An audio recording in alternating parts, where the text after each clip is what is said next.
Viewers আসসালামু আলাইকুম, welcome back to my channel. আমি আজকে আপনাদেরকে কক্সবাজারের বার্মিস মার্কেটের যেই বার্মিস আমের আচার পাওয়া যায় সেই আচারের রেসিপিটি আপনাদের সাথে শেয়ার করব। এই বার্মিস আমের আচারটা খুবই পাতলা আর খেতে অনেক বেশি মজাদার হয়, কিন্তু দামে অনেক বেশি। একটু 10 টাকা দিয়ে খুবই সামান্য একটু আচার দেয়। তার জন্য আমি আজকে আপনাদের সাথে সহজে কম খরচে এই আমের বার্মিস আচারের রেসিপিটি শেয়ার করব। তার আগে যারা আমার চ্যানেলে এখনও সাবস্ক্রাইব করেননি তারা প্লিজ আমার চ্যানেলটি সাবস্ক্রাইব করে ফেলবেন আর পাশে থাকা বেল বাটনে ক্লিক করে রাখবেন, তাহলে আমি যখনই কোনো নতুন রেসিপি আপলোড দিব সাথে সাথেই নোটিফিকেশন পেয়ে যাবেন। চলুন তাহলে রেসিপিটি দেখে নেই। তার জন্য আমি এখানে 1 কেজি আমের খোসা ছড়িয়ে আটি ফেলে দিয়েছি। তারপর আমি একটা ছুরির সাহায্যে ঠিক এভাবে পাতলা পাতলা করে কেটে নিচ্ছি। আমরা যেভাবে আলুর চিপস বানাই ঠিক সেই রকম শেপ অনুযায়ী, সেই রকম পাতলা অনুযায়ী আমি আমের স্লাইস করে নিচ্ছি। আপনারা চাইলে এই কাজটা কিন্তু ছুরি, বটি, দা যে কোনো সাহায্যে করতে পারেন অথবা স্লাইসার দিয়েও করতে পারেন। আমি ছুরির সাহায্যে সবগুলো আমের পিসগুলোকে এইভাবে এমন পাতলা পাতলা করে কেটে নিয়েছি। আমার আমগুলোতে আটি বাঁধেনি, আপনারা কিন্তু আটি বাঁধা আম দিয়েও এই আচারটা বানাতে পারবেন, খুবই সুন্দর আর পারফেক্ট হবে। আমের এই পিসগুলোকে আমি খুব ভালোভাবে পরিষ্কার পানিতে কয়েকবার ভালোভাবে ধুয়ে নিচ্ছি। যেহেতু কাঁচা আম তার জন্য কষ থাকতে পারে, তার জন্য ভালো করে ধোয়া অনেক বেশি জরুরি। এখন আমি একটা মিক্সিং করার জন্য বোল নিয়ে নিয়েছি। তার মধ্যে যে লাল সরিষা হয় সেই লাল সরিষা এখানে 2 টেবিল চামচ আমি ব্লেন্ড করে নিয়েছি। আর এখানে দিয়ে দিচ্ছি 1/4 চামচ আদা বাটা আর দিয়ে দিচ্ছি 1 চামচ হলুদের গুঁড়া। এগুলোকে আমি হাত দিয়ে ভালোভাবে মিশিয়ে নিয়েছি।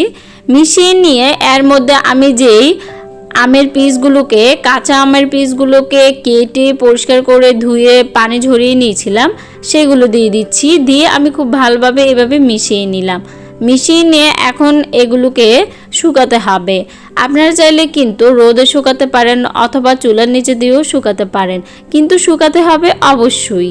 আমি একটা ট্রেতে বেকিং পেপার বিছিয়ে আমি শুকিয়ে নিচ্ছি। আপনারা চাইলে পেপার, কাগজ অথবা ক্যালেন্ডার দিয়েও এই কাজটা করতে পারেন, অথবা আমার মতো আপনারা এরকম খালি খালিও করতে পারেন অথবা বেকিং পেপার বিছিয়েও করতে পারেন। আমি আপনাদেরকে 2টা পদ্ধতি দেখিয়ে দিচ্ছি। আর এগুলো শুকোতে আপনার তাপমাত্রার উপর ডিপেন্ড করে কতদিন সময় লাগতে পারে। আমার 1 দিন সময় লেগেছে, আমি রোদে শুকিয়েছিলাম।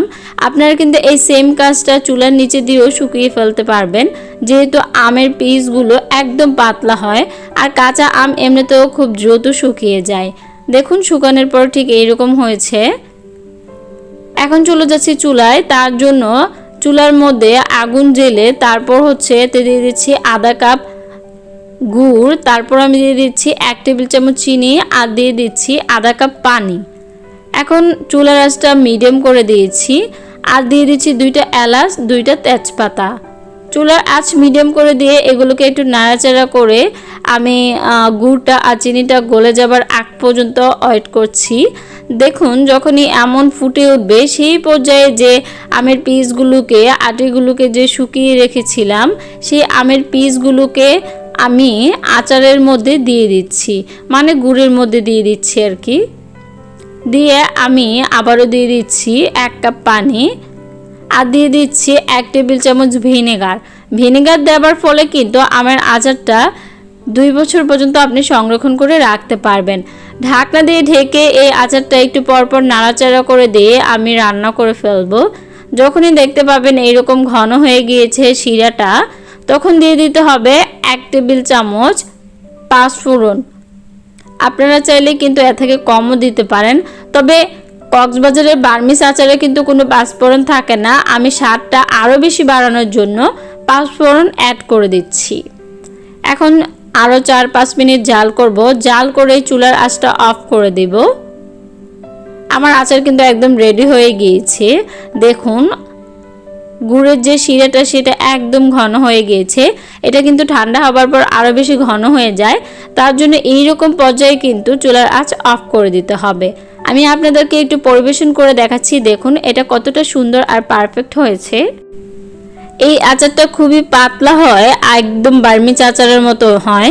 কেউ কিন্তু চাইলে পাঁচফোড়নটা অ্যাভয়েড করতে পারেন। আমি আবারও বলছি, আপনারা যে কোনো একটা এয়ারটাইট বক্সে ভরে রেখে কিন্তু এটা সংরক্ষণ করতে পারবেন।